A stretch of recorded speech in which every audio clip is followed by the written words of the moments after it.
Assalamualaikum warahmatullahi wabarakatuh. Jumpa lagi dengan saya, Gusti Pati. Mugia Rahayu Sagung Dumadi, Sampurasun, Sampurasun, Sampurasun. Petilasan Pajajaran kali ini akan membahas tentang bertemunya Raden Kian Santang dengan Sayyidina Ali. Ini adalah kisah sejarah dari Raden Kian Santang yang terkenal sakti mandraguna, tak terkalahkan oleh seluruh pendekar di Pulau Jawa. Raden Kian Santang ingin sekali melihat ada seseorang yang mampu mengalahkan kesaktiannya, karena Raden Kian Santang ingin sekali melihat tetesan darah dari dalam tubuhnya.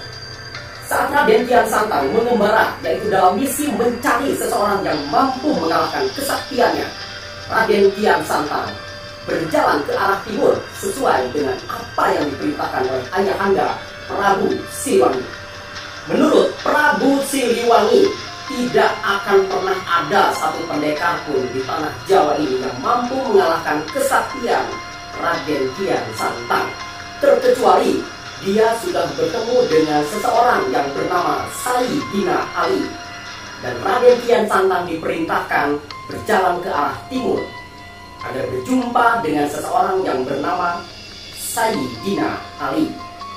Akhirnya Raden Kian Santang keluar dari istana dan mengembara mencari seseorang yang bernama Sayyidina Ali.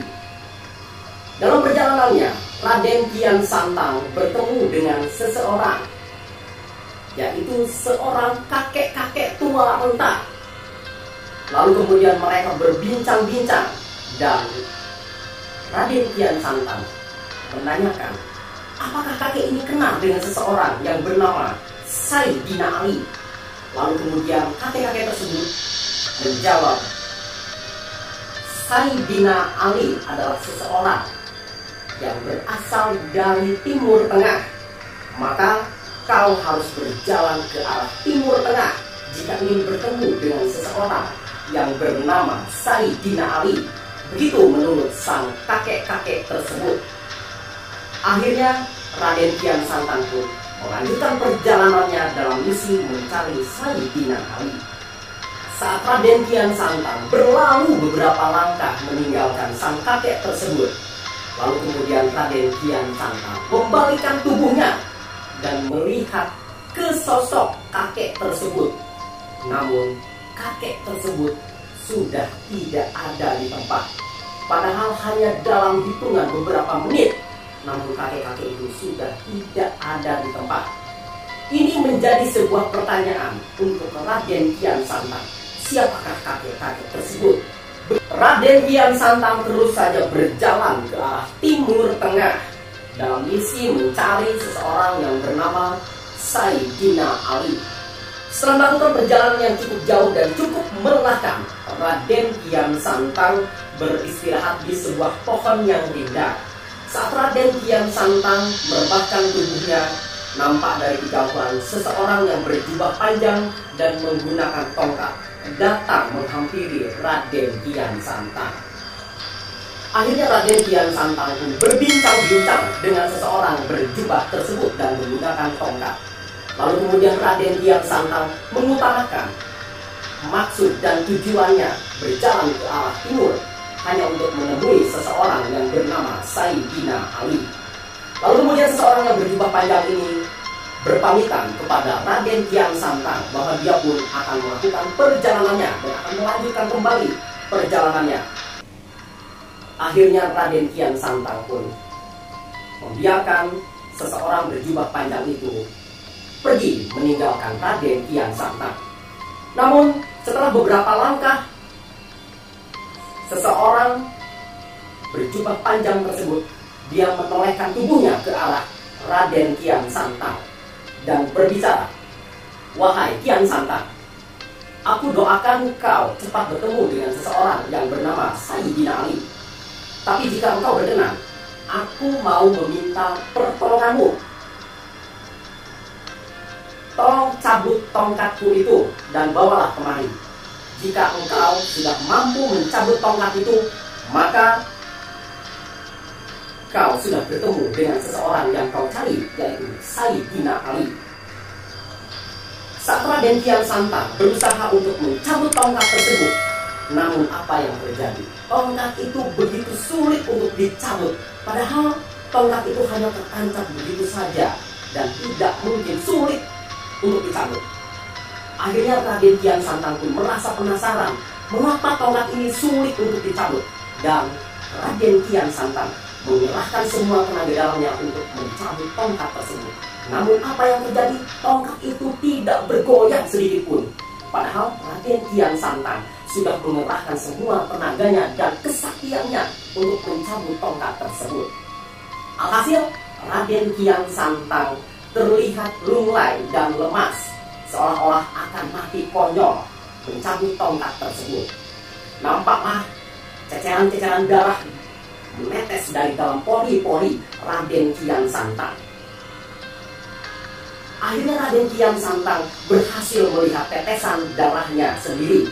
Bukankah dia berjanji akan mencari seseorang yang bernama Sayyidina Ali, dan akan mencari seseorang yang mampu meneteskan darahnya? Kan selama ini tidak ada satu orang pun pendekar di tanah Jawa ini yang mampu meneteskan darahnya karena kesaktian Raden Kian Santang. Akhirnya seseorang yang berjubah panjang itu melangkah menghampiri Raden Kian Santang yang masih memegangi tongkat tersebut. Akhirnya Raden Kian Santang membiarkan seseorang yang berjubah itu mencabut tongkatnya hanya dengan satu tangan. Seseorang yang berjubah panjang itu mampu mencabut tongkatnya sendiri, bagaikan mencabut sebuah rumput yang tertanam di tanah. Begitulah kisah pertemuan Raden Kian Santang dengan Sayyidina Ali.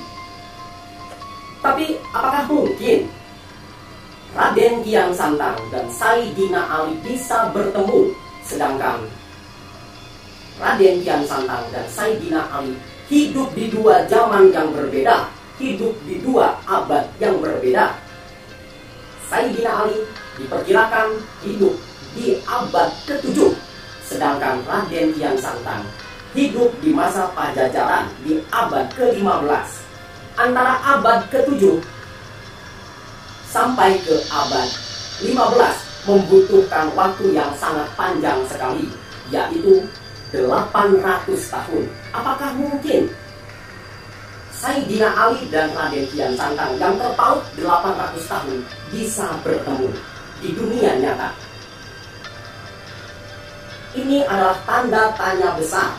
Apakah mungkin seseorang bisa bertemu dengan jarak yang begitu jauh, terpaut antara abad ke-7, yaitu abad di mana Sayyidina Ali hidup, dan ke abad Raden Kian Santang yang hidup di era Pajajaran, yaitu di abad ke-15? Rasanya sungguh tidak masuk di akal. Prabu Siliwangi yang terkenal sakti mandraguna dan mampu merubah wujudnya menjadi apa yang dia inginkan, ternyata kisah yang sesungguhnya adalah kakek-kakek yang pertama kali ditemui oleh Raden Kian Santang di sebuah perjalanan itu adalah sosok Prabu Siliwangi yang malih rupa menjadi seorang kakek-kakek. Namun Raden Kian Santang tidak mampu melihat sosok lain dari Prabu Siliwangi. Walaupun Raden Kian Santang sakti mandraguna, namun Raden Kian Santang tidak mampu melihat sosok lain dari Prabu Siliwangi. Dan cerita yang sesungguhnya adalah seseorang yang berjubah panjang yang mengaku sebagai Sayyidina Ali dan menancapkan tongkatnya, itu pun adalah jelmaan dari Prabu Siliwangi yang malih rupa menjadi sosok Sayyidina Ali. Sesungguhnya Raden Kian Santang tidak pernah bertemu dengan Sayyidina Ali yang sesungguhnya, karena Sayyidina Ali yang dia temukan itu hanyalah jelmaan dari Prabu Siliwangi yang mengetes kesaktian Raden Kian Santang. Namun Raden Kian Santang, seorang anak yang sakti mandraguna, tetap saja tidak mampu mengalahkan kesaktian sang ayahanda Prabu Siliwangi. Baik, para sahabat, para pecinta sejarah, mitos, dan mistis. Terima kasih sudah menyaksikan video ini. Jika ada salah-salah kata, saya mohon maaf. Saya Sipati. Assalamualaikum warahmatullahi wabarakatuh. Sampurasun, sampurasun, sampurasun.